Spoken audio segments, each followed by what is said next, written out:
Why is it important for institutions to provide tailored research integrity training or refresher training for their experienced researchers? Research integrity has always been an important part of how we work, but in recent years we've seen a lot more emphasis on research integrity and more generally research culture across the higher education sector. So the UK government's R&D, people and culture strategy, for example, places great emphasis on that. And we've also seen UKRI publish its research integrity landscape study. So at a very high level, there is growing recognition that in order to produce the highest quality research that serves society well and advances knowledge, we need to be conducting that research in a way that is of high quality, that meets the highest ethical standards and recognises the place of the sector within wider society. So in that context, we need to make sure that we're not standing still when it comes to research integrity training. Researchers develop their foundational skills during their PhD and perhaps their postdoctoral career, and often carry those skills forward throughout the remainder of their career with relatively limited ongoing professional development. But as that's happening, the wider world is changing, the sector is changing, there are more and more pressures and demands on our time, and it's fair to say that academia now looks and feels very different to academia 10 or even 20 years ago. So we need to be refreshing our skills and reflecting continuously on what research integrity means and how, as experienced researchers, we can be embedding a positive research culture, ensuring that we and those working with us conduct our research to a high standard, that we recognise the place of our work within wider society and so on. In other words, that we do what we do with high levels of research integrity.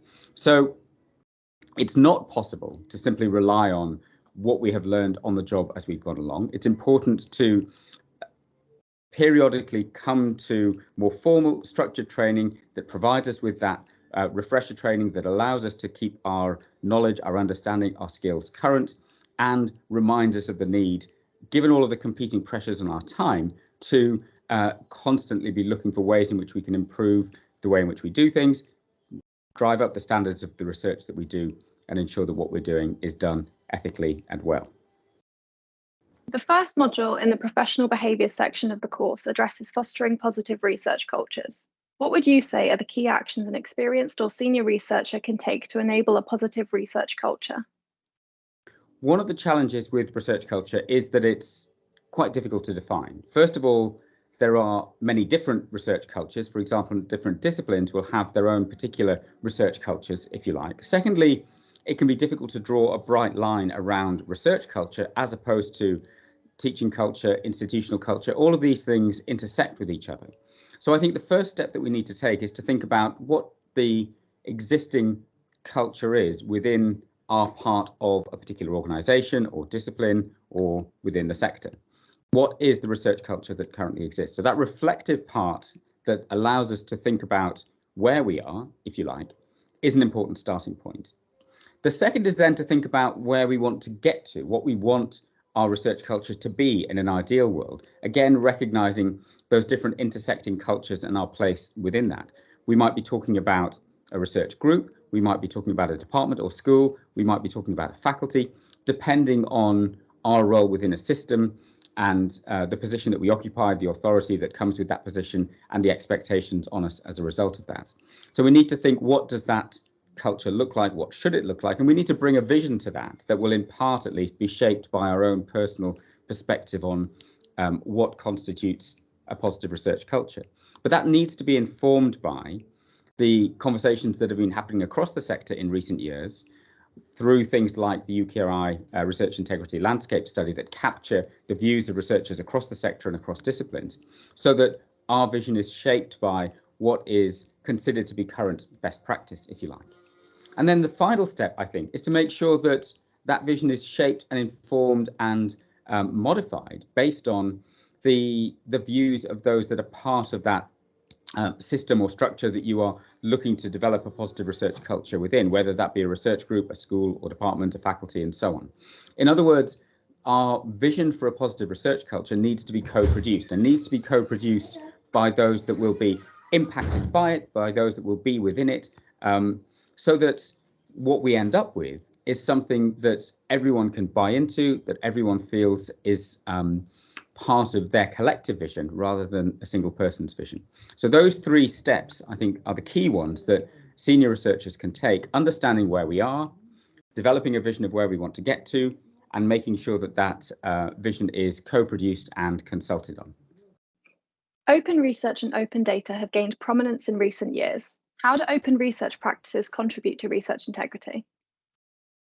There are many arguments for the use of open research practices, not least the fact that most of the work, if not all of the work that we do, is ultimately funded through taxpayer contributions or charitable donations. In other words, we are supported by the wider society that we work within. And there's a moral argument, if you like, that open research allows for those that ultimately support our research activity to have access to the results of that. Now, of course, open research very rarely means truly open. There will always be exceptions. For example, if we're dealing with sensitive data, sensitive populations where there might be a risk of re-identification. So increasingly, rather than talking about data and code and so on being open, we talk about them being fair, findable, accessible, interoperable, and reusable.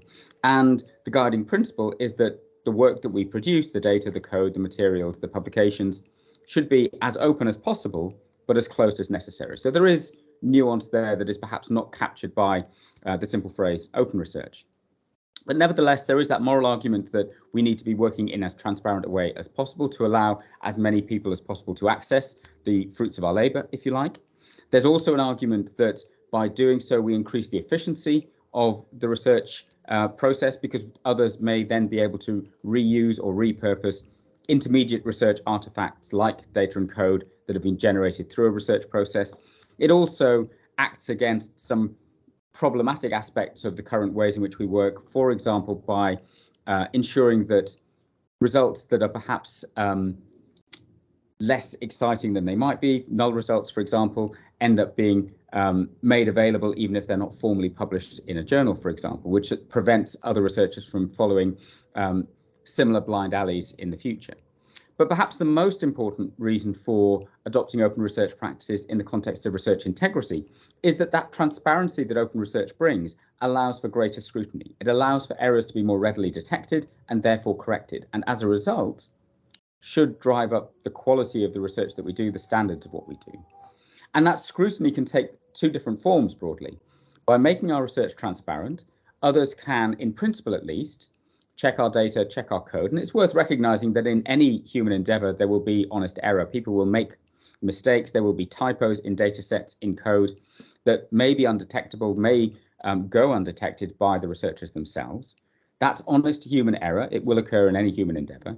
And that scrutiny that open research supports will allow for those errors to be caught, corrected, and the research record updated accordingly.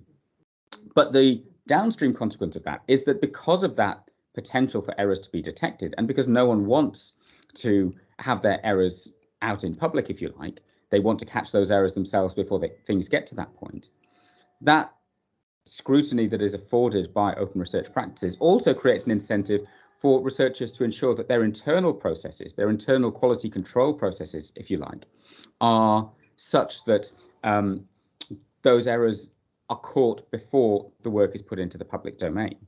And it also allows for the assumptions that we make in our research process to be transparent. So this principle of open research, I think, can be extended across disciplines, because in every discipline, there will be choices that we make, assumptions that underpin the steps in our research process. And in fact, in the arts and humanities, in qualitative research, that positionality, that perspective that we bring to our research is very well understood in a way that it perhaps is less so in, for example, STEM disciplines.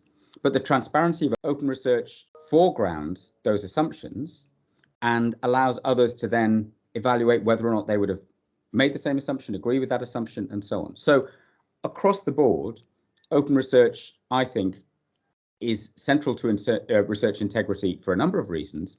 But the most important one, perhaps, is the mechanism that it provides for driving up quality, driving up standards, and allowing for assumptions to be challenged and tested. The course also includes a module on transparency and reproducibility in the research lifecycle. Discussions around this are often focused on the quantitative research or STEM disciplines. Why is it beneficial for senior researchers across disciplines to have awareness of these issues? Open research historically has, I think, grown out of a STEM background, if you like. People tend to talk about code and data and study protocols when they talk about open research. But I think there's value in stepping back and thinking, well, what do we mean when we talk about data, for example? And data really can be understood as the stuff that we work with. Those can be numbers on spreadsheets that have been collected from human participants or animals in scientific disciplines, for example. But they can be monographs, transcripts, and different texts that form part of work within the arts and humanities, for example. So anything that is the material that we work with through our research process can be conceived of as data. And study protocols merely capture the process that we apply to those data to arrive at some kind of conclusion. And laboratory scientists and historians both have processes that they apply to engage with their data and then arrive at conclusions. And throughout that process, they're making choices, they're making assumptions. So we can think of reproducibility, for example, in a narrow sense of, for example, if I run these data on this code on these data, do I get the same results? Or if I run the experiment again in a different setting, do I get the same results? But we can also, I think of reproducibility in a much broader and more widely applicable sense, which is simply, can I show my working to another researcher from a similar discipline who could engage with that, understand why and how I made the choices that I did, and through that, decide whether or not they agree with my choices, with my interpretations, and so on. And I think that applies all the way across the spectrum of disciplines, from STEM through to arts and humanities and so on. Now, in many ways, those transparent ways of working, that foregrounding of people's assumptions and positions, is already embedded within certain disciplines. And that's where, for example, STEM disciplines can learn a lot from the arts and humanities, from qualitative research and so on.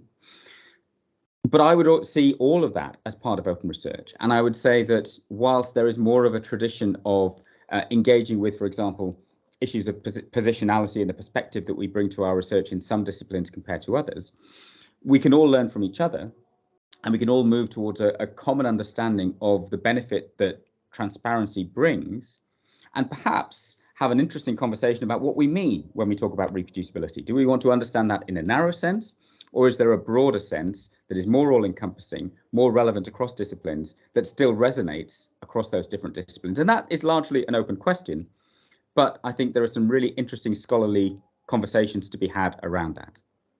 A key theme underpinning the new course is collaboration. What are some of the most important positive practices experienced researchers can implement or encourage to uphold research integrity in different types of research collaborations? It's fair to say that research has become bigger in recent years. Research projects increasingly include large numbers of people, are often multidisciplinary. That's very exciting in terms of the richness of the scholarship that goes into that work and the extent to which we are now increasingly able to engage with a wide range of researchers from a wide range of disciplines to come together and triangulate our perspectives to arrive at an answer to an important question. And of course, the different ways of working that are available to us now through remote working and so on have made that all the easier. So these large-scale collaborations, I think, are only going to increase.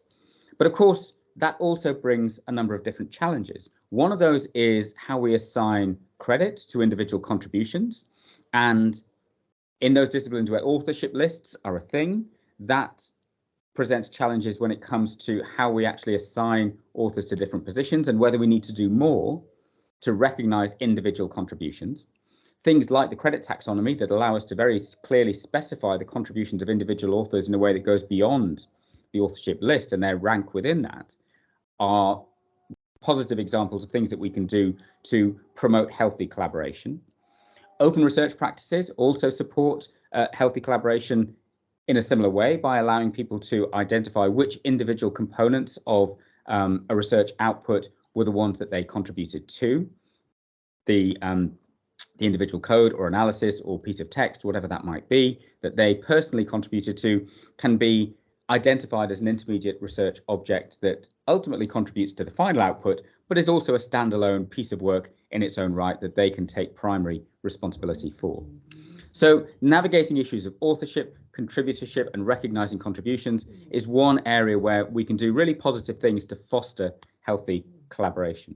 There's also another related challenge, which is how we can ensure the integrity of the final piece of work, particularly in multidisciplinary work, where no single author may be able to, or no single contributor to the work may be able to account for the veracity, the robustness, the integrity of the whole, because so many different types of research are brought to bear on a single research question, and no one can be expected to be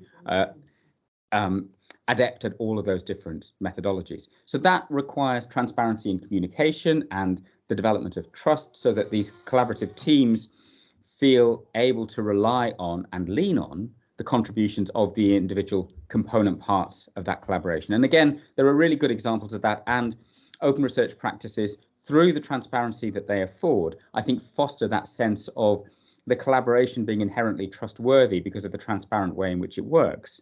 And that's another example of a positive contribution that we can make as senior researchers when we develop these research collaborations, and to an extent shape the culture of those research collaborations.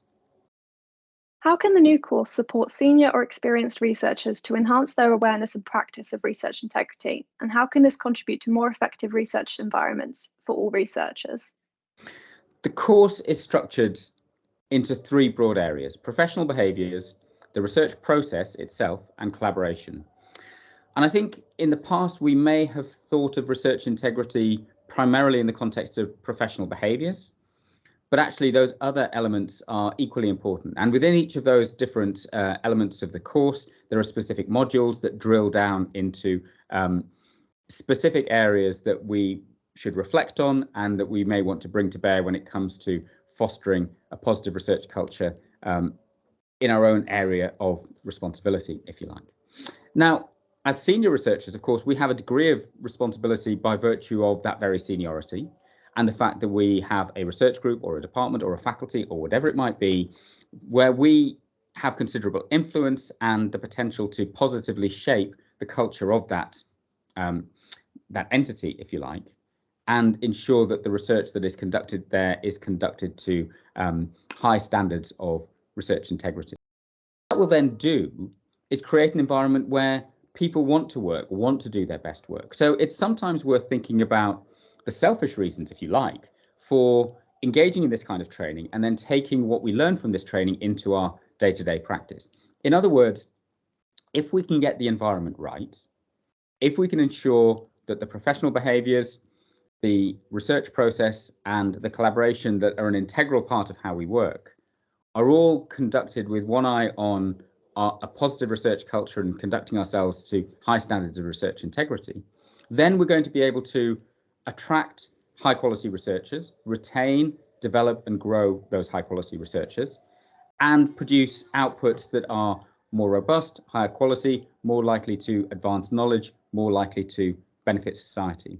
So if we can start to enter this cycle of continuously reflecting on where we are and where we want to be and how we can improve in order to move from one to the other, then we will get into a virtuous cycle of increasingly creating that positive research culture that fosters and supports people, that makes people feel nurtured and valued, that ensures that they do high quality research that advances knowledge and benefits society. All of these things are linked. So although there's an investment of time required in any professional development, in any course that we want to engage with, I strongly believe that by doing so, we win back that time very quickly in terms of the benefits that accrue from having started to engage with these issues, work in this way, refresh our own knowledge so that what we're doing remains current and remains relevant to, in particular, the early career researchers coming through the system who are very acutely aware of the challenges in academia at the moment and will be drawn to environments within academia that best align with their values, that are most likely to support them in their careers.